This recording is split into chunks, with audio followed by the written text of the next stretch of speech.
Voilà. Bonjour chers amis. Alors,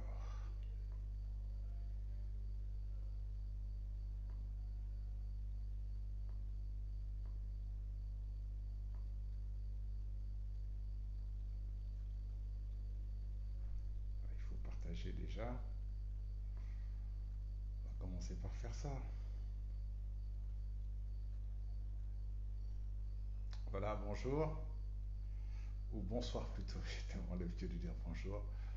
Bonsoir chers amis, heureux de vous accueillir sur Marketing TV Monde. Voilà, on a dû décaler d'une heure de temps parce que il y a des charmants amis qui voulaient coûte que coûte en finir avec ce grand match PSG, je crois, et PSG et Barça, enfin non, c'est ça, PSG et Barça. Voilà, je ne sais pas qui a gagné, mais j'espère que le match s'est très très bien passé. Voilà, c'est ce que je peux, c'est ce que je peux espérer. Voilà. Euh, voilà, laissez-moi partager très rapidement. Et puis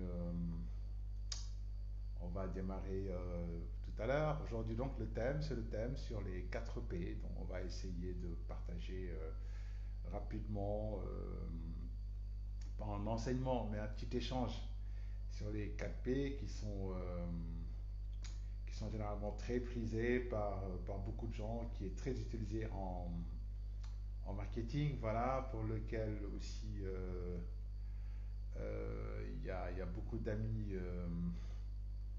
Il y a beaucoup d'amis qui peut-être se disent que c'est très commercial les 4P, même si le marketing n'est pas forcément quelque chose qui relève uniquement euh, du commercial. Le marketing est élargi à toutes les activités, à tous les domaines d'activité. Je crois que ça, c'est quand même quelque chose de très connu. Le marketing s'applique au domaine commercial, au domaine non commercial. Il y a beaucoup aujourd'hui, tout ce qui se bat dans le secteur, les secteurs sociaux, que ce soit les organisations humanitaires, que ce soit les ONG, la lutte contre la pauvreté, etc. Toutes ces personnes font du marketing social. C'est bien sûr aussi quelque chose qui est très prisé aussi dans plusieurs secteurs, comme aujourd'hui le secteur de l'environnement, où tous ces challenges-là qui sont liés notamment au changement climatique, à la sensibilisation du public sur notamment les effets des changements climatiques, tous ces aspects-là nécessitent qu'on recourt au marketing. Voilà. La politique, bien sûr, aussi est extrêmement intéressés par le marketing. Je crois qu'il y a certains spécialistes ici sur Marketing TV Monde qui ont développé ou en tout cas qui ont fait des lives extrêmement intéressants sur ce qu'on appelle le marketing politique. Des choses aussi assez intéressantes ont été faites sur, je crois, le marketing électoral, parce que le marketing politique n'est pas le marketing électoral. Voilà, ça il faut le savoir. Il faut savoir aussi qu'on ne peut pas distinguer la communication d'entreprise, ou en tout cas la communication d'influence, on ne peut pas la distinguer du marketing. Ça aussi, c'est peut-être des choses assez importantes à savoir. Euh, Quand on est dans l'influence, quelle que soit l'influence qu'on fait, forcément, on fait du marketing. Voilà, c'est pourquoi je disais la dernière fois que on ne peut pas isoler la communication d'influence. Notamment, on est obligé de prendre en charge d'autres facteurs euh, qui sont notamment, entre autres, le fait que la communication entre dans le cadre d'une stratégie de marketing. C'est vrai que de plus en plus, les gens ils parlent beaucoup de oui, la communication, spécialiste en communication. J'ai même vu des gens qui disent qu'ils sont spécialistes en IEC. Dieu sait que je ne comprends pas très bien c'est quoi la spécialisation en IEC, mais ce que je voudrais juste dire et qui n'est pas forcément très compliqué, c'est que l'IEC, c'est un aspect de la communication, voilà, et qu'il est important de savoir que tout entre dans le cadre du marketing. Voilà. Je disais à mon ami, je crois que c'est Ziboudi, que le marketing s'applique à tout, notamment je crois que tout le monde a vu ce qui se fait dans le cadre du marketing religieux. Hein, de plus en plus, toutes les religions font du marketing, donc ça, il faut vraiment le savoir. Je ne parle même pas des religieux, mais les sectes, les organisations religieuses, politiques, sociales, tout ça font du marketing. Voilà, le marketing n'échappe à rien. Voilà. Maintenant, je voudrais juste rappeler tout simplement que il ne faut pas aussi donner une connotation négative au marketing. Le marketing ne peut pas être mauvais en soi. C'est l'utilisation qui en est faite qui peut être mauvaise. Ça, je veux qu'on le comprenne comme ça, parce que le marketing, c'est une science de gestion comme la comptabilité, comme la gestion des ressources, comme la gestion des ressources humaines, comme la comptabilité, comme la logistique, comme le management de la qualité.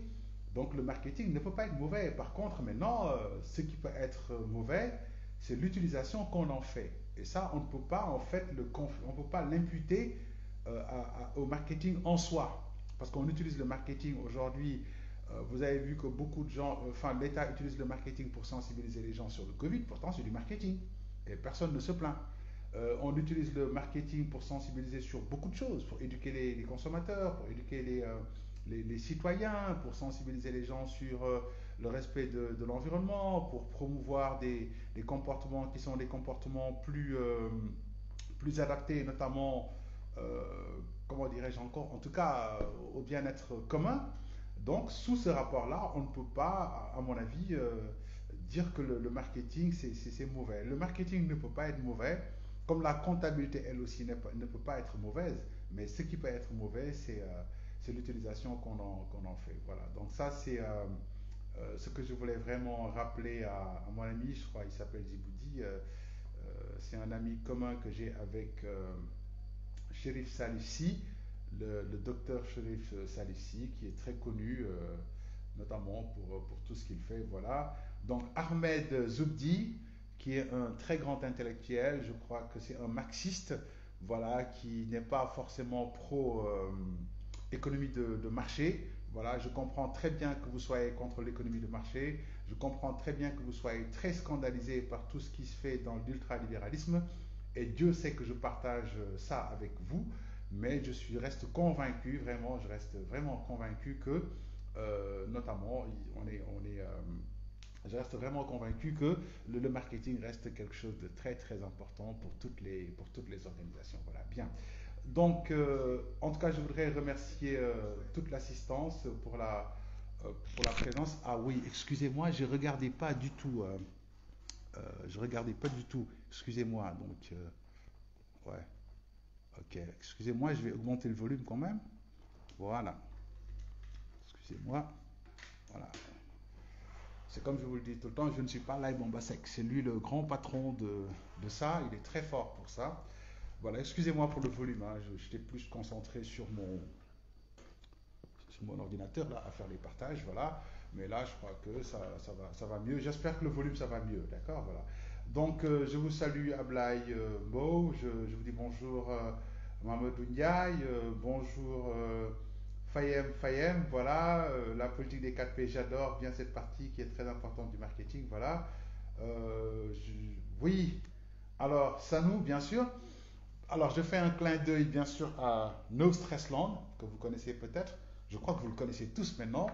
Et je voudrais remercier énormément Lai Bombasek qui a pris le temps de se déplacer, d'accompagner toute l'équipe de No Stressland, les parrains, etc. et contribuer au nom de tous les membres de Marketing TV Monde à cette grande action sociale qui a été la remise de dons aux enfants atteints de cancer, notamment au niveau de l'hôpital de Dantec. Et ça a été très important. Et ils l'ont fait aussi tout simplement pour les nouveau-nés qui étaient à l'hôpital de Dantec. Ils l'ont fait pour les enfants aveugles de Kaula, comme ils l'ont fait pour les enfants orphelins aussi, notamment à Saint-Louis. Voilà. Je voudrais saluer, en tout cas, Lai Bombasek pour son implication dans cette activité fort noble.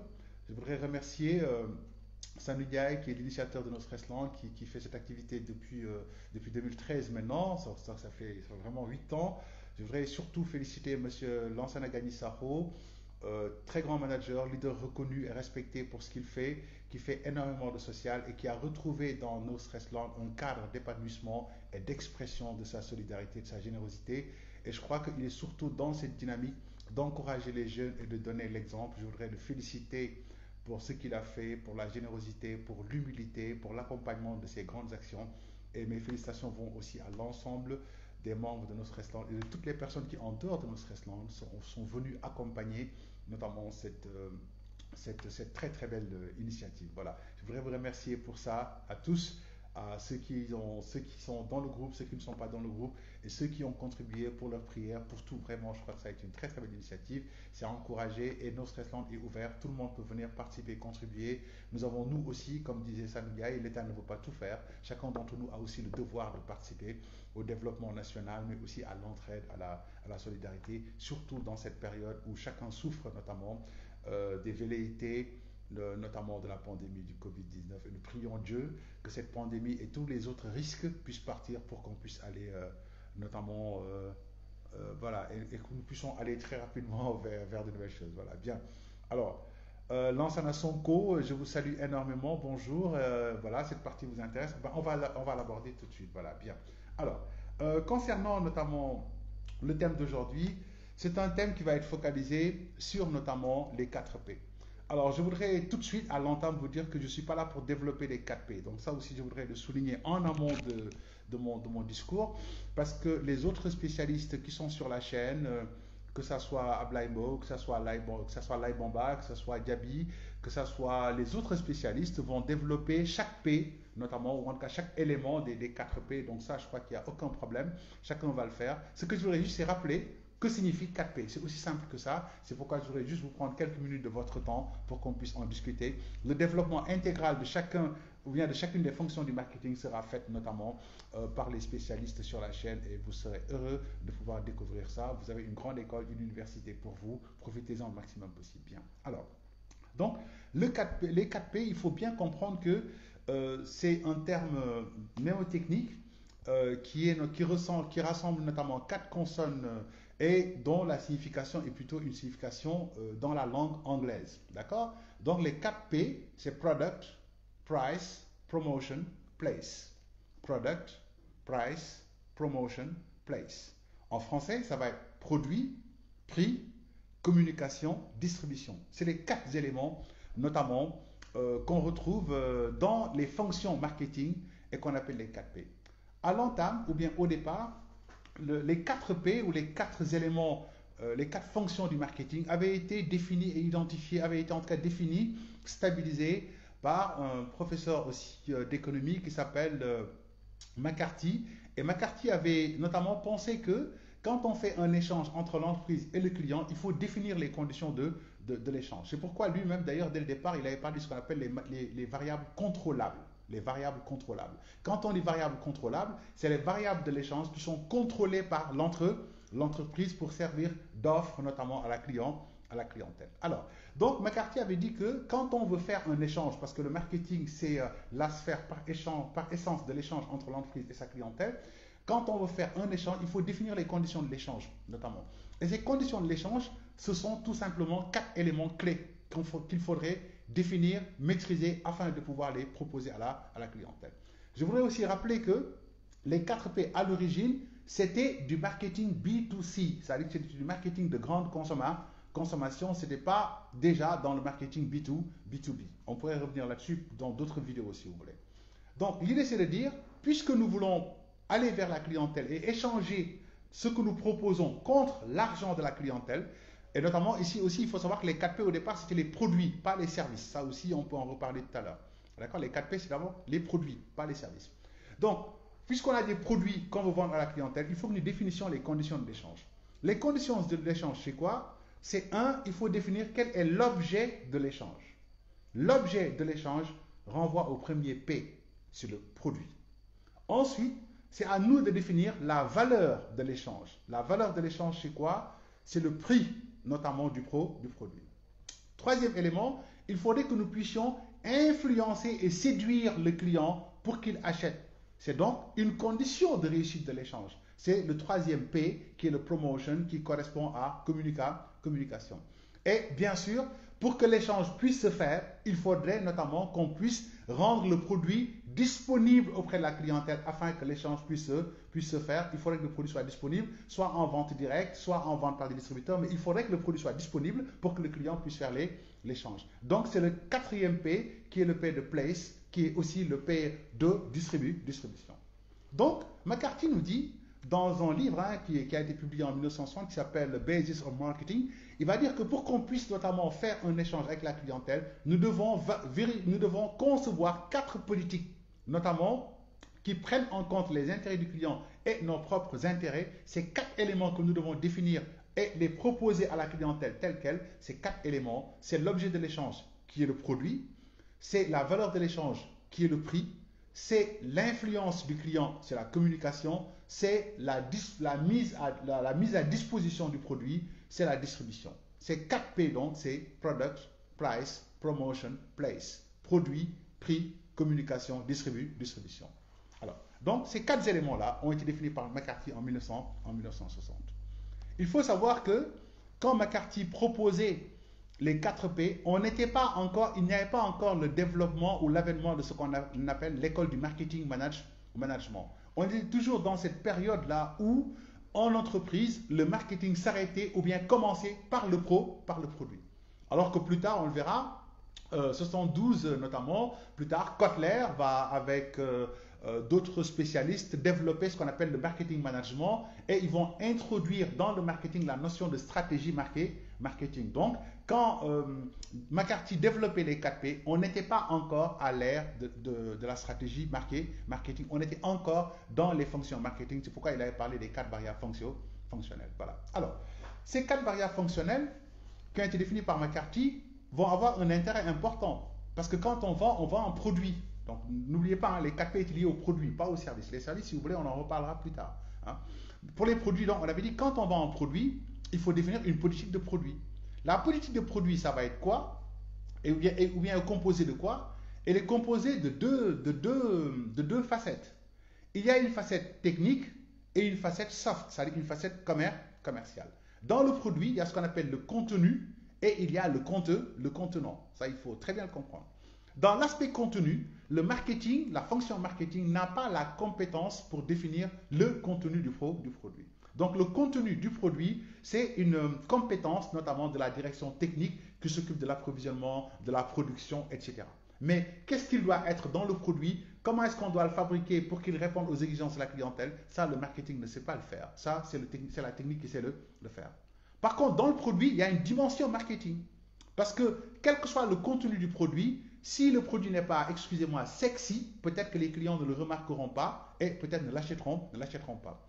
Sous ce rapport, le marketing va avoir en tout cas une compétence ou en tout cas un intérêt important à contribuer à la politique de produit. Donc du point de vue marketing, c'est plus le contenant. Le contenant, ça va faire référence à quoi? Ça va faire référence d'abord à ce qu'on appelle l'emballage, le packaging, l'emballage. Alors, quand je dis emballage, c'est la manière d'emballer le produit qui puisse être particulièrement attrayante ou qui puisse notamment nous servir d'avantage concurrentiel. C'est très important l'emballage. Je ne parle pas encore du dosage, mais de l'emballage. C'est ce qui va renfermer le produit. C'est ça l'emballage. D'accord? Bien sûr, on va me dire qu'il y a 3 niveaux d'emballage, primaire, etc. Je parle de l'emballage primaire, de l'emballage marketing. Alors, donc, quand on vend un produit, le produit en magasin, dans le point de vente, on l'expose en produit unitaire. Et quand on le met dans le magasin, on voudrait que le produit lui-même attire rapidement l'œil du consommateur. Pour ça, l'emballage doit être particulièrement bien étudié.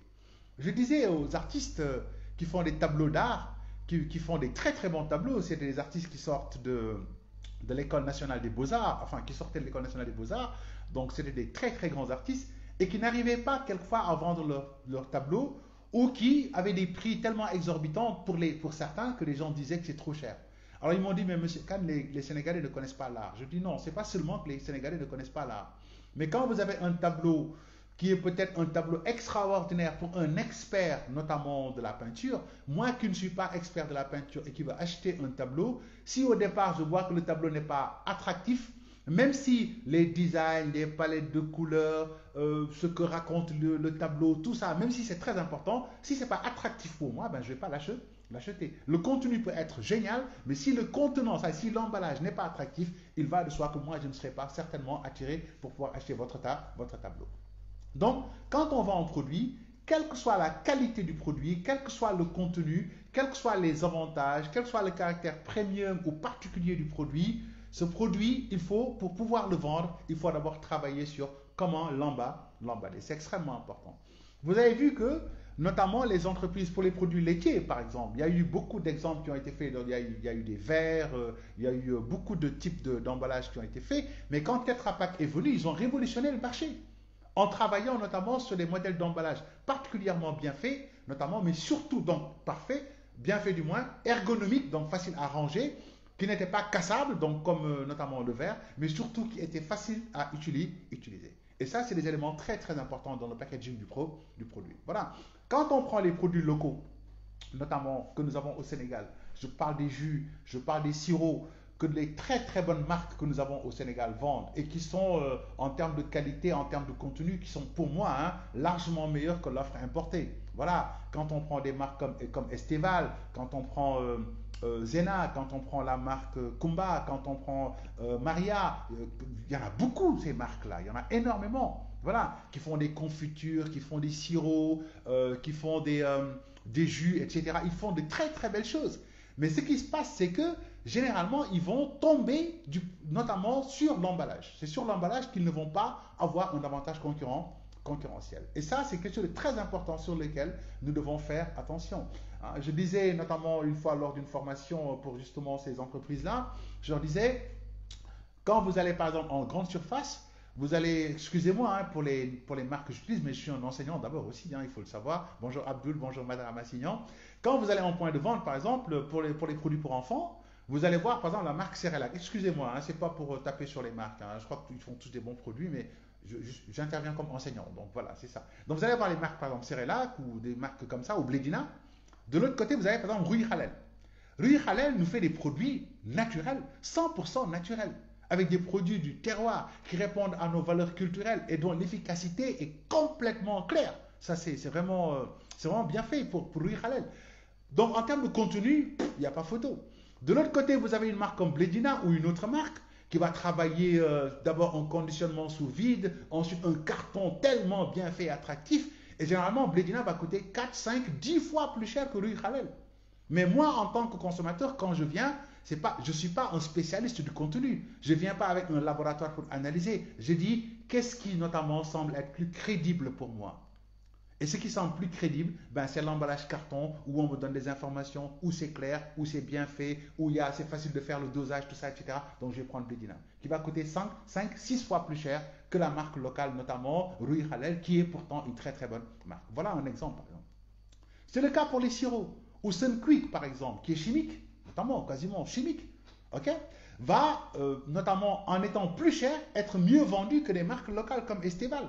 Esteval fait des sirops énormes, de très très bonne qualité. Quand même, Valérie qui dirige Esteval est une spécialiste. Elle est elle-même médecin, elle est elle-même spécialiste notamment de ces choses-là. Donc elle fait des produits d'une très très grande qualité. Voilà. Mais quand vous avez Esteval d'un côté, Sunquick de l'autre, Sunquick, regardez bien la forme de la bouteille, le design, le système d'ouverture, le système de dosage, c'est meilleur que celui de Esteval.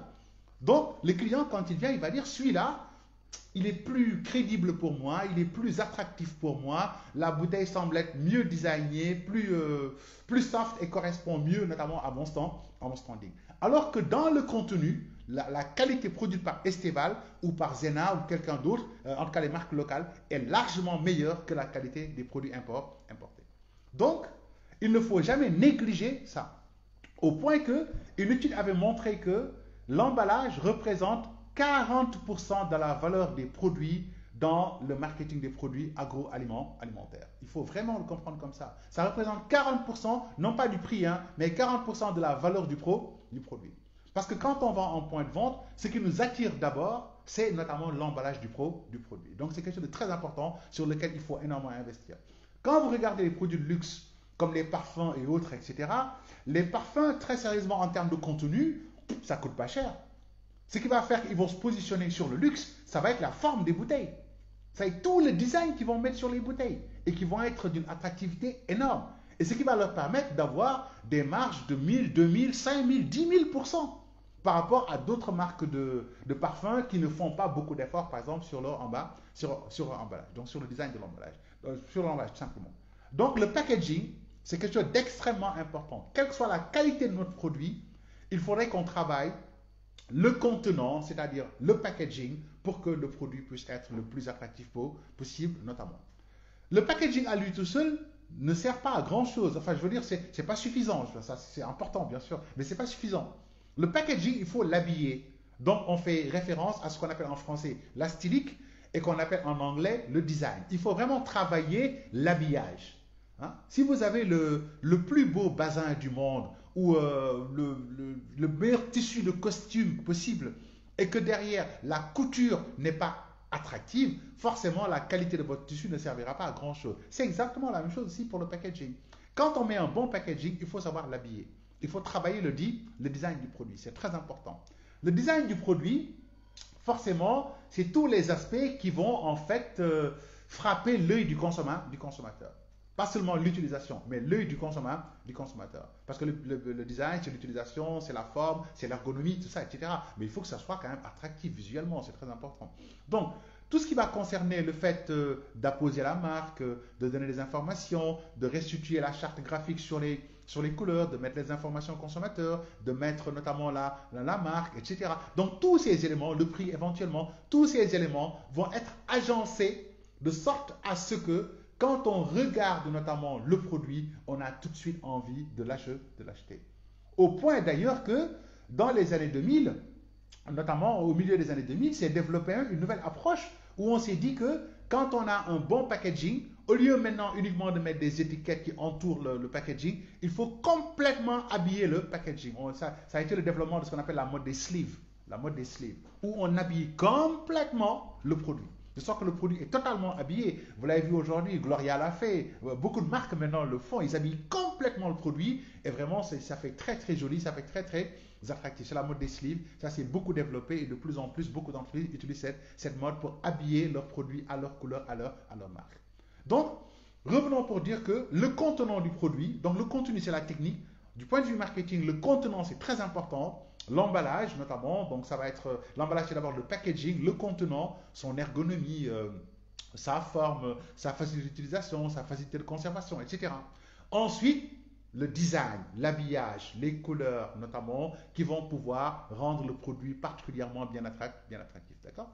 Bien sûr, viendront tous ces aspects liés à la marque aussi, mais ça c'est autre chose, c'est vrai que c'est plus lié à la communication. Mais le produit c'est aussi une marque qu'on appose sur le produit, c'est très important. Viendront aussi notamment la qualité du produit. Parce que quelquefois, quand on vend un produit, on peut n'avoir comme avantage concurrentiel que la qualité du produit. Donc autant on peut très bien travailler sur le packaging, autant on peut bien travailler sur le design, autant il va être important de montrer sur le produit qu'on a un avantage. Cet avantage, ça peut être par exemple une certification, ça peut être une labellisation, notamment qui vont montrer que le produit a un avantage particulier qui prouve qu'au-delà de la présentation extérieure, il y a aussi un contenu qui a été vérifié, validé et promu comme étant bon. Donc le fait d'appartenir à des labels, d'appartenir à des, en tout cas d'avoir des normes de qualité reconnues, que ce soit des normes internationales, des normes locales ou en tout cas des labels de terroir, etc. Ça, c'est des choses qu'il faut développer. Et jusqu'à présent au Sénégal, ce travail n'a pas encore été vraiment abouti. Je crois que j'ai suivi quelques efforts qui ont été faits par un groupe, je crois GS1 ou un truc comme ça avec Ndoye, avec la dame qui était sur Bioessence, etc. Je crois que c'est Mamkhari, ils ont fait un travail. Je n'ai pas encore vu l'aboutissement de ce travail, mais aujourd'hui, par exemple, les gens font du lait à Dara. Pourquoi il n'y a pas de label lait de Dara? Pourquoi il n'y a pas le label Mil du Sud Saloum, etc. Et c'est des labels qu'on aurait pu créer et qui auraient pu faciliter notamment la mise en valeur de peut-être du contenu afin de mieux jouer sur certains facteurs affectifs afin d'amener les clients à acheter. Bien sûr, le contenu, ou en tout cas l'aspect contenant du produit, c'est aussi le dosage. Le dosage, c'est quelle est la quantité qu'il faut présenter. Est-ce qu'il faut présenter des 1 litre, des 1,5 litre, des 1,25 litre, des 75 centilitres, etc. Ça, c'est le dosage. Et le dosage, ce n'est pas seulement de la technique, c'est aussi du marketing. Voilà. Quand peut-être une bonne partie de mes spectateurs sont très très jeunes. Quand il y a eu la dévaluation au Sénégal en 94, c'est vrai que je n'étais pas au Sénégal, mais je suis ce qui se passait au Sénégal. euh, C'était M. Abdoulaye Wade, enfin le président Abdoulaye Wade, qui en ce temps n'était pas encore au pouvoir, qui disait aux gens, écoutez, puisqu'on a divisé notre pouvoir d'achat par deux, la meilleure manière de pouvoir vendre vos produits, c'était de savoir que the small is beautiful. Le petit, ce qui est petit est beau. Small is beautiful. Et celui qui a encouragé, en tout cas qui a sorti cette idée, qui a permis aux entreprises de passer des grands dosages à des petits dosages. Et c'est là qu'on est venu sur les petits dosages sur les tomates. Ensuite, on est venu sur les petits dosages individuels, par exemple, pour le lait, etc., etc. C'est ça qui a développé ça. On est allé sur le small is beautiful.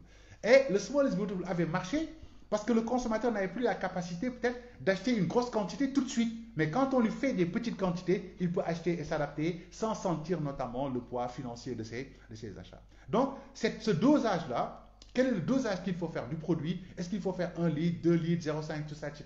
C'est une décision qui aussi relève du marketing. C'est très important de ce côté-là. Voilà, bien.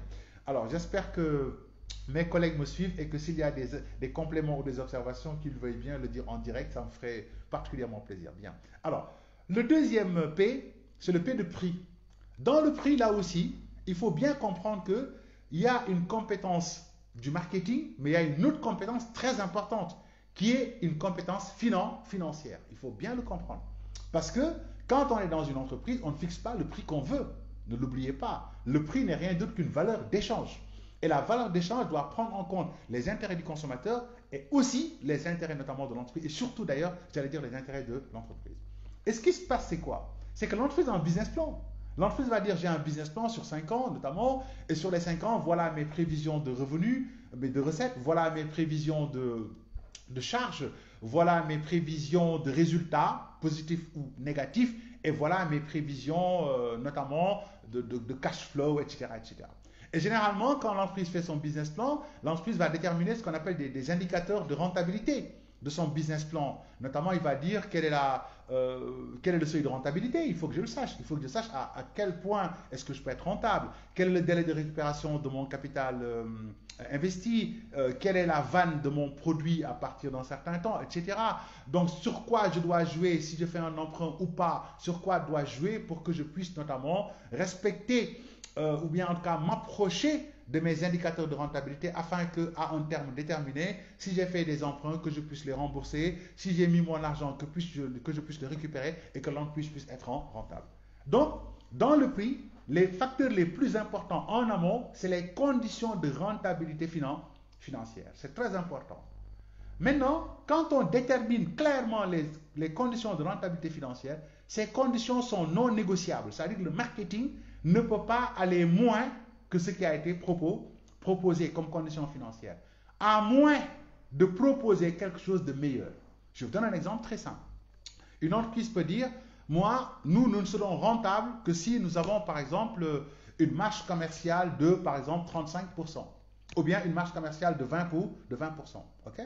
Si le commercial dit, ok, la marge commerciale de 20%, nous c'est difficile pour nous parce que ça va nous amener un prix peut-être plus élevé, nous voulons que tu diminues la marge unitaire, au lieu de le mettre à 25%, de le mettre à 20%. Dans ce cas, il faudrait que le marketing dise comment est-ce qu'ils vont faire pour décupler le nombre de ventes, afin que la marge finale puisse être égale ou supérieure à 25%.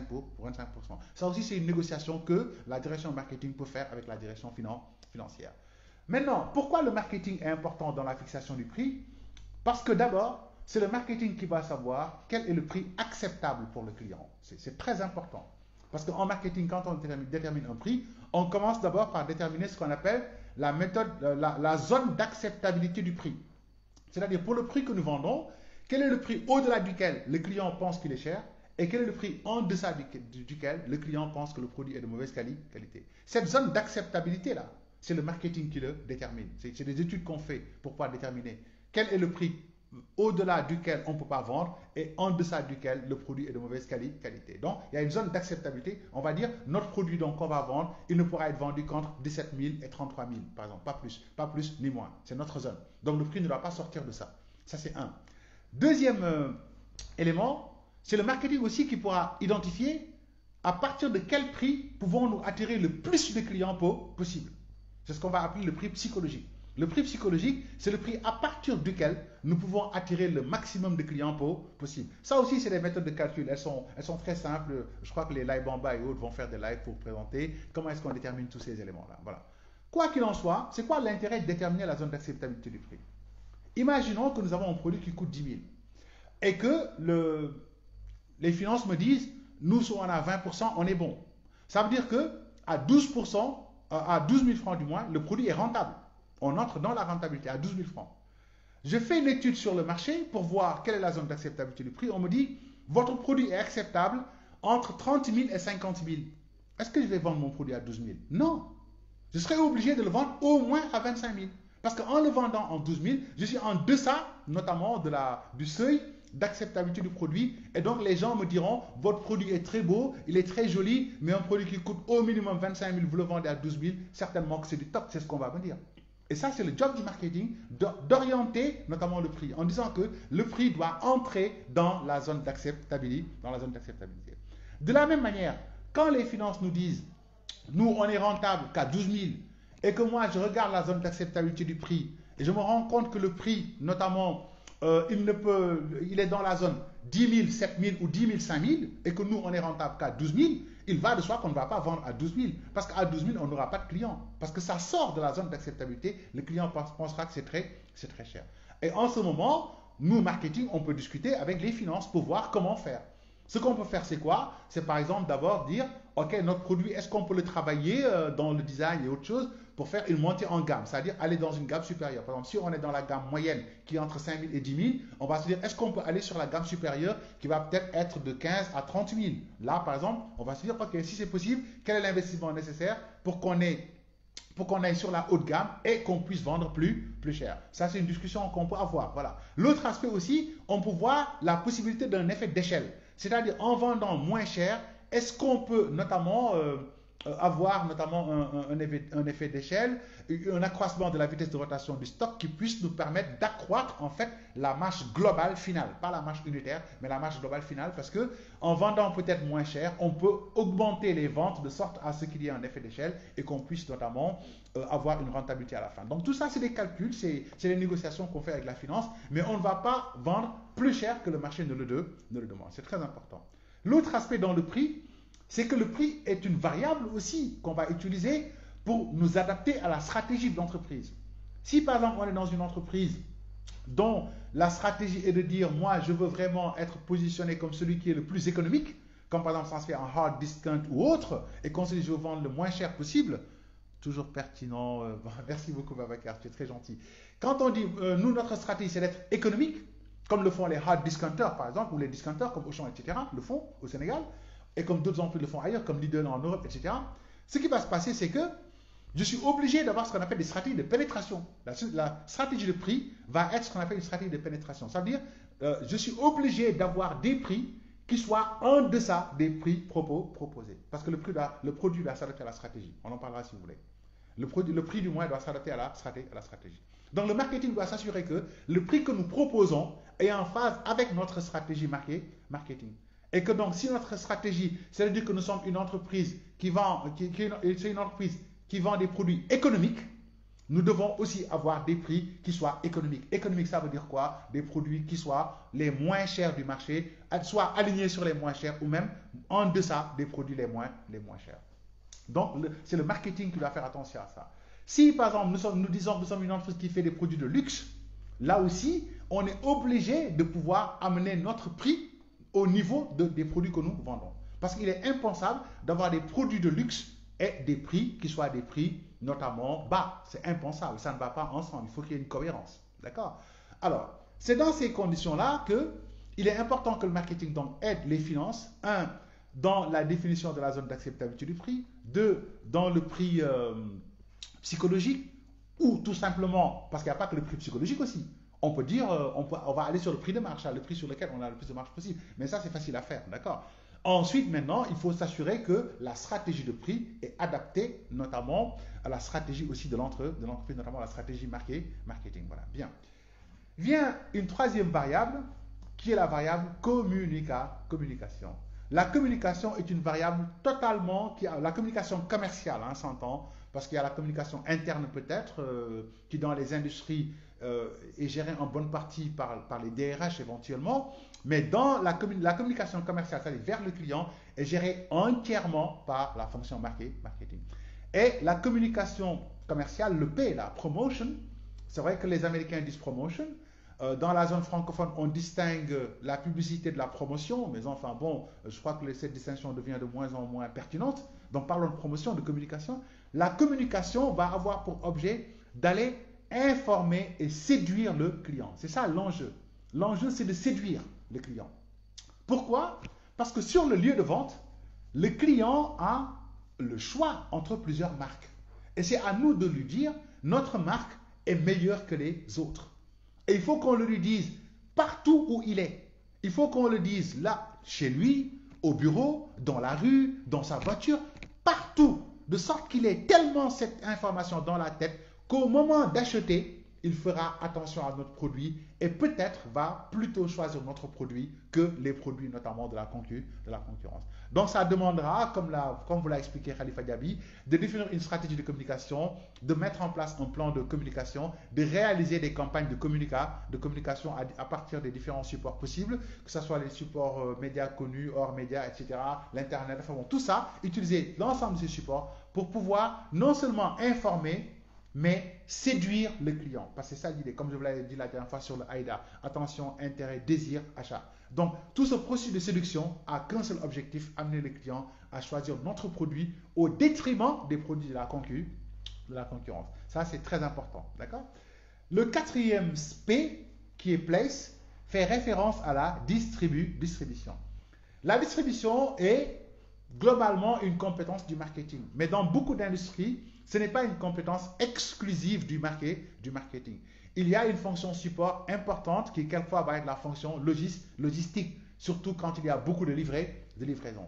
Et la logistique, ce n'est pas le marketing qui s'en occupe. Les camions, la gestion des camions, la gestion des flottes, la gestion des chauffeurs, tous ces trucs-là, la gestion des stocks, etc., la planification des tournées, ça, ce n'est pas le travail du marketing, c'est le travail du service logistique. Par contre, tout ce qui va concerner qui va être notre distributeur, comment va-t-on distribuer, à quel moment va-t-on mettre ces produits à la disposition de ces gens, quel est le support de communication, de merchandising qu'on va mettre en place pour accompagner la distribution, tout ça, c'est notamment l'apanage du marketing. Donc c'est au marketing de dire déjà, on a un produit mais on ne le vend pas n'importe où, il va y avoir ce qu'on appelle une stratégie de distribution. Est-ce qu'on va mettre le produit n'importe où, une stratégie intensive? Est-ce qu'on va mettre ça petit à petit, zone par zone, une stratégie progressive?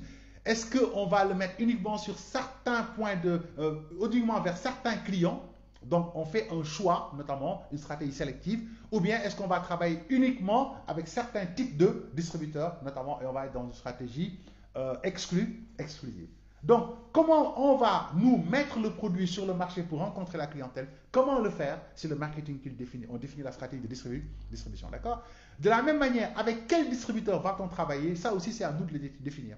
Donc, on va déterminer les critères de choix à travers de la méthode notamment de choix ou en tout cas de sélection des distributeurs. Ça, c'est connu aussi. Comment est-ce qu'on choisit? Il y a toute une méthode qui est mise en place et une grille de scoring pour voir par rapport aux points de vente disponibles ou au type de distributeur disponible, quels sont ceux qui ont les scores qui sont le plus adaptés à notre produit pour qu'on puisse les choisir. Ça aussi, c'est des utilisations. Vous les verrez ou bien vous les voyez certainement en classe. Autrement, les jeunes spécialistes viendront en parler voilà, pour qu'on puisse renforcer tout ça. D'accord? Donc, il faut choisir. Maintenant, quand on choisit, vient le management. Il faut les livrer, il faut former les distributeurs, il faut faire le merchandising, il faut faire le suivi des stocks, il faut faire le suivi des commandes, etc. Tout ce travail-là de contact avec la distribution, la gestion opérationnelle de la distribution, ça, c'est à nous de nous impliquer.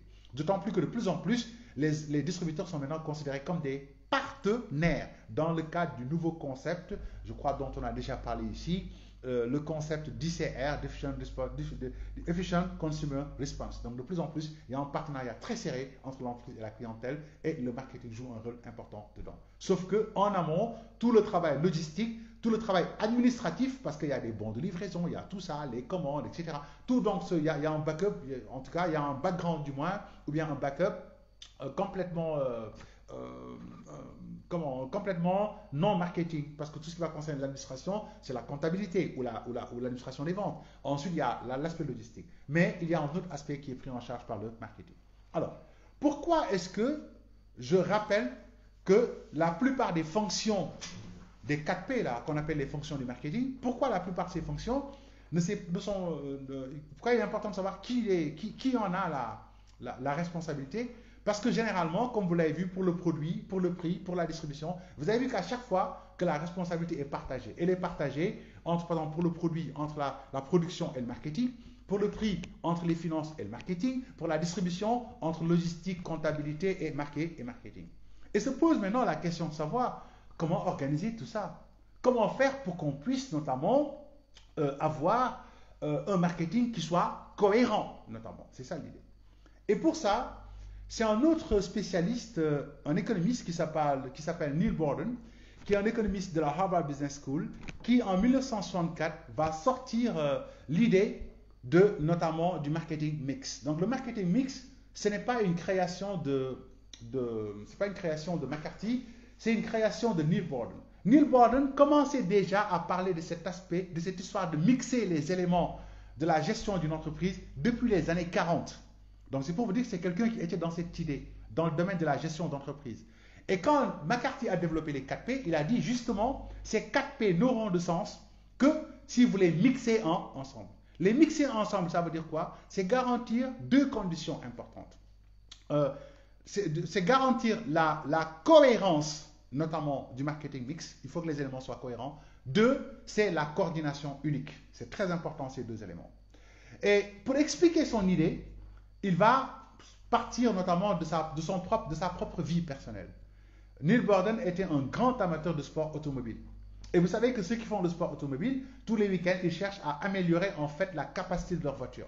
Et une fois, Neil Borden était en train de faire des arrangements dans son, je ne sais pas comment vous appelez ça, je pense spécialiste des voitures, dans les éléments de sa voiture, il faut que la voiture soit plus performante, plus rapide. Et l'idée, il est venu de dire, mais c'est pas possible. J'ai un moteur, j'ai de l'huile, j'ai une batterie, etc. J'ai de l'eau qui vient, j'ai de l'air et tout. Et tous ces éléments, quand je les mets ensemble, ça me permet d'avoir une vitesse ou une puissance particulière. Sauf que quand les éléments ne sont pas cohérents entre eux, je ne peux pas avoir la puissance que je veux. Et donc, c'est dans cette idée-là qu'il a dit, les 4 éléments du marketing, là, quand on ne les met pas ensemble sous un système de coordination unique, on ne pourra pas garantir la cohérence. Et quand la cohérence n'est pas là, tous les efforts qu'on va faire seront des efforts perdus. C'est ce qu'on disait tout à l'heure. Quand vous avez un produit de luxe et que vous le vendez en prix de bas de gamme, forcément, ça ne marchera pas. Quand vous avez un produit destiné au grand public et que dans la distribution, vous faites de la distribution notamment sélective, ça ne marchera pas. C'est aussi simple que ça. Il faut qu'il y ait une cohérence globale de l'ensemble. Merci beaucoup, Fatou Baké. Ah, ça, c'est une grande amie. Voilà. Merci. Donc, c'est très important qu'il y ait une cohérence globale de l'ensemble. Ça, c'est Neil Borden qui l'a développé en 1964. Et bien sûr, en 70-72, quand Theodore Levitt, Philippe Kotler, Peter Drucker développaient le concept de marketing management comme un concept nouveau de la gestion, où en fait le marketing ne part plus du produit, mais part de la stratégie. Bien sûr, ce qu'ils ont récupéré en premier, c'est notamment les 4P et le concept de marketing mix. Sauf que ils vont maintenant dire que la cohérence n'est pas une cohérence intrinsèque des 4 éléments du mix. La cohérence des 4 éléments se fera à travers la stratégie. Donc, au-dessus des 4P, on met en place d'abord la stratégie de marketing. Quelqu'un l'a déjà traité. Donc, le marketing, c'est d'abord le choix d'une cible très claire. C'est ensuite le choix notamment d'un positionnement, donc d'un avantage concurrentiel. Troisièmement, c'est le choix d'une position de marché à atteindre à moyen ou long terme. Et quand on a ces 3 axes-là, qui sont les axes de la stratégie marketing, dans la business stratégie, ensuite maintenant, les 4 éléments-là, notamment de mise en œuvre du marketing, on va les adapter par rapport au choix stratégie. Donc, toute décision, toute adaptation se fera là-dessus. Voilà. Au point que maintenant, pour le produit, on va dire le produit, c'est la responsabilité du commercial, du marketing et de la production, mais le marketing a la primauté sur le produit. C'est très important ce que je dis. Le marketing a la primauté sur le produit. Je voudrais juste vous donner un petit exemple. Et je parle sous le contrôle d'anciens collaborateurs de la Sonacos. Je ne sais pas s'il y en a. La Sonacos, par exemple, il y a quelques années, il y a encore, je crois, il y a 10 ou 15 ans, je ne sais plus, fabriquait en fait une margarine pour une autre marque. Parce qu'eux, ils pouvaient faire du beurre. Ils ont fabriqué pour une autre marque. À un certain moment, euh, la Sonacos s'est dit, mais puisqu'on fait de la margarine pour les autres marques, pourquoi nous n'en faisons pas nous-mêmes? C'est un exemple que je donne. Hein. Pourquoi nous n'en faisons pas nous-mêmes? Et le directeur technique de la production en a parlé au DG et ils se sont dit, mais c'est une très bonne idée, puisqu'on en fait pour les autres, faisons-en pour nous aussi. Et donc, le directeur général travaille avec le directeur de la production sur ce projet. Ils vont donc fabriquer leurs trucs, et avec le directeur financier, bien sûr, ils font leur situation financière, leur planning, ils fabriquent leur margarine. Après avoir fabriqué la margarine, elle est toute faite, on appelle ensuite le marketing pour dire oui, mais en fin de compte, nous avons un nouveau produit, c'est une margarine, vendez-la. Ce produit n'a jamais, c'est un produit, c'est ce qu'on appelle dans le cycle de vie du produit, un produit mort-né. Ce produit ne s'est jamais imposé sur le marché.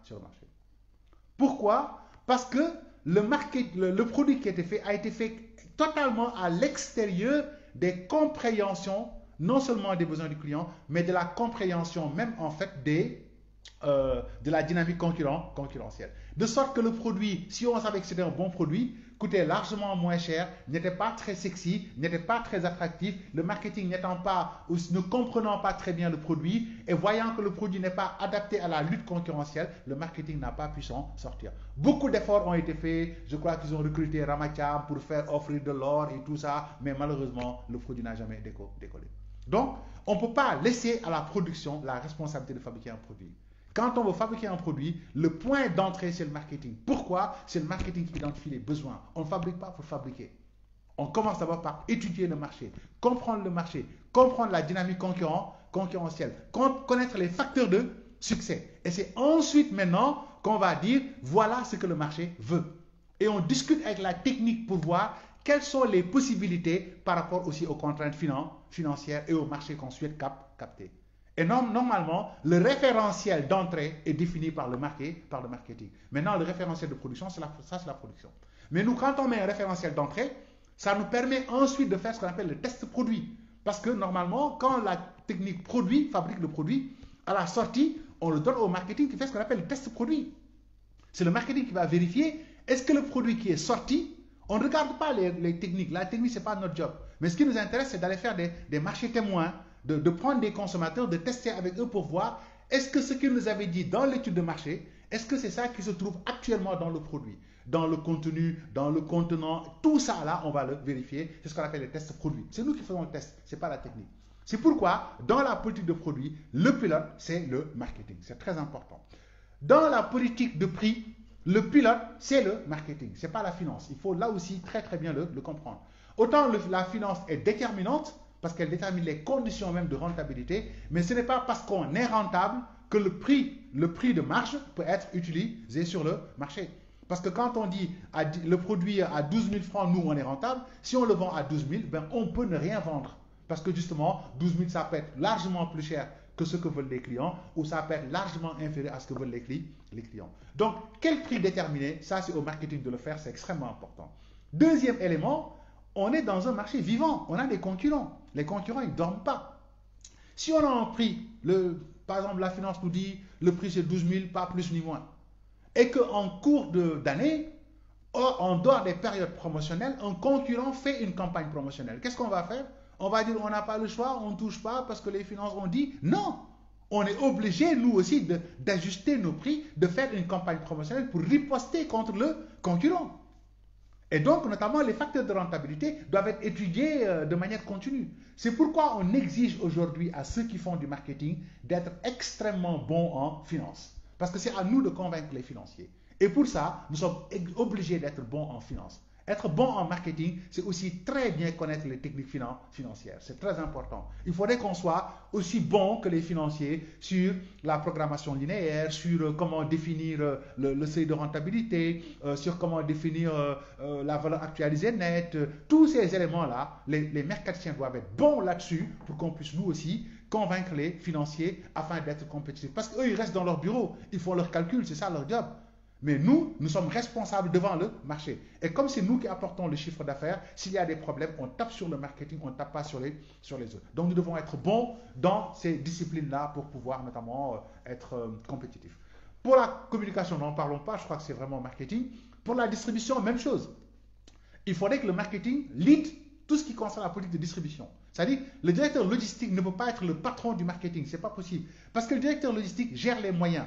Le marketing gère la stratégie et les conditions de succès. Et ça, c'est vraiment très important. Excusez-moi, je crois que mon écran, voilà, je l'ai programmé pour qu'il noircisse à 23 heures. Voilà. Bien, excusez-moi. Donc, je vais terminer rapidement. Ce que je veux dire tout simplement, c'est que quand, notamment, le directeur de la logistique va dire non, laissez-moi gérer, j'ai mes camions et tout, les camions, les chauffeurs, l'entretien et tout, c'est des moyens. Les moyens sont au service d'une activité principale. L'activité principale, c'est le marketing. L'activité support, c'est la logistique. Donc, qui va déterminer où est-ce qu'on va aller, où, comment, quel planning, etc. C'est le marketing qui le détermine. Ensuite, la logistique va voir comment s'adapter ou dire quelles sont les conditions ou quelles sont les contraintes pour qu'on puisse ajuster tout cela. C'est pourquoi, en entreprise, les 4 principales fonctions, là, production, promotion, production, prix, communication, distribution, doivent être leadées par le marketing. Ce n'est pas une histoire de chef, c'est une histoire de leadership. Parce qu'on travaille en équipe et dans le travail d'équipe, il faut qu'il y ait une hiérarchie. Et la priorité, c'est satisfaire le marché. Et celui qui s'occupe de satisfaire le marché, ben c'est le marketing. Voilà, donc c'est ça. C'est pas que nous sommes plus importants que les autres, tout le monde est très important, mais dans toute activité, il y a des priorités. Voilà. Donc c'est ce que je voulais rappeler sur les 4 P. J'ai pris énormément de temps, notamment pour en parler. Je voulais même en fait parler aussi de l'évolution des 4 P sur toutes ces années. Malheureusement, j'ai pris énormément de temps quand même. Voilà. Rappeler juste que les 4 conditions d'un bon mix marketing, c'est la cohérence globale du mix. Cette cohérence globale signifie que le mix doit être adapté à la demande, donc notamment au marché. Elle doit être adaptée à la lutte concurrentielle, parce qu'on a des concurrents. Elle doit être adaptée à la capacité de l'entreprise. Mais quand on sort ces 4 conditions, elles ne veulent dire qu'une seule chose. Ça veut dire que le marketing mix doit être adapté à la stratégie. Parce que la stratégie marketing, pour l'élaborer en amont, on évalue les capacités de l'entreprise, on définit les objectifs, on analyse les conditions de concurrence et de guerre sur le marché, on analyse la cible, on analyse tout ça. Tout ça, c'est dans la stratégie. Donc, quand la stratégie est définie, elle devient en réalité, en tout cas, l'axe d'orientation de tout ce qui va concerner les fonctions marketing. Voilà, bien. Une autre fois, on aura certainement l'occasion de parler des âges aussi, parce qu'il n'y a pas que les 4P, il y a eu beaucoup d'évolutions entre-temps, on a parlé des 4C plutôt, on a parlé des 7C, on a parlé de beaucoup d'autres choses, la méthode SAVE, il y a eu beaucoup d'efforts, je crois que vous les voyez certainement en classe, voilà, mais c'était important de revenir sur les 4P, qui sont plus connus par tout le monde, mais les 4P ne sont pas adaptés par exemple au marketing des services où quelqu'un comme notamment Gron Ross a fait des efforts particulièrement intéressants.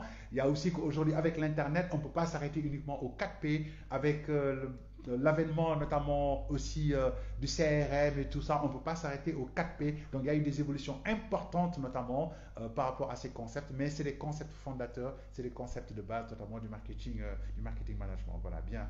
Je ne sais pas s'il y a des choses intéressantes, des questions ou des contributions, laissez-moi juste regarder rapidement. Abdoulaye Mbo, que je salue, vraiment pertinent. Mamadou Ndiaye, je vous salue aussi, je suis très heureux de vous avoir avec moi. Le grand Sadou Ndiaye, il est parfait, voilà, ben ça, c'est le No Stress Land hein, avec mon nom. Alors, Laïban Basek, j'attends les t-shirts, les polos, Marketing TV Monde. J'attends le mien avec mon nom. Donc ça, je le dis, je veux que ZoFoot, je veux que Diaby, Yenyep, battez-vous pour qu'on ait ça rapidement, voilà. Fayem, vraiment, c'est adorable. Monsieur Lansana Sonko, je vous salue énormément. Je suis très fier de votre participation. Voilà. Je voudrais aussi saluer Matar Amassignan, un grand monsieur que j'apprécie beaucoup. Abdoulwan, comme on dit, Namenal. Ça fait un bon moment que je ne t'ai pas vu. Tu es un gosse extraordinaire et tu sais tout le respect que j'ai pour toi. Siraka, je vous salue vraiment. Bonsoir, je suis très content. Babacar Koulibaly, l'excellent spécialiste en communication, un expert dans ce domaine, toujours égal à lui-même. Je te passe mes salutations ainsi qu'à ta charmante épouse. J'ai eu l'honneur d'être tous les deux votre professeur et vous êtes des personnes exceptionnelles qui le montrent tous les jours. Faldindine, c'est ma grande amie, ma grande copine, je vous salue. Fatou Mbake qui s'est mariée et qui est en train de faire un marketing terrible à son mari. Donc toi, je te contrôle sur ton mari, je te dis que je veux qu'il passe tout son temps à sourire, à sourire, à sourire et à ne regarder aucune femme. Mais je sais que tu maîtrises tes leçons de marketing pour ça. Voilà. Alors, cher Ahmadou Bamba Mbake, mes salutations et mes respects, mon frère. Je suis très heureux de vous avoir. Mamdiara Mbou, merci beaucoup, Mamdiara. Je suis très content que vous soyez là. Ah, Paul Bougnoul, celle qui m'a fait découvrir chez Dada de Saint-Louis. Malheureusement, on n'y est jamais allé ensemble. Tu m'en avais juste parlé lors d'un de mes séjours où je demandais où est-ce qu'on pouvait aller, notamment en classe quand je suis à l'UGB. J'ai découvert après chez Dada, malheureusement tu n'es pas là. J'espère qu'un de ces jours on se retrouvera en Saint-Louis avec toi, avec Kiné, avec tous les amis pour qu'on puisse aller prendre un excellent dîner, notamment chez Dada. Ce sera certainement après le couvre-feu. Voilà, bien. Yves aussi, je vous remercie énormément. The Foot, on voit toutes les belles choses que vous faites. Je suis très très fier de vous. Voilà. Et merci Lansana. Merci, merci beaucoup à Lai Bombasek. Mon chapeau, vraiment, il fait un très très bon travail. Et je salue encore l'ensemble des personnes qui sont connectées. Faites-vous abonner. Faites abonner vos amis à Marketing TV Monde de grâce. Faites découvrir aussi la chaîne YouTube. Partagez toutes les vidéos pour que tout le monde puisse en bénéficier. Je vous souhaite de passer une très très belle soirée et espère vous revoir très très bientôt. Très belle soirée. Merci.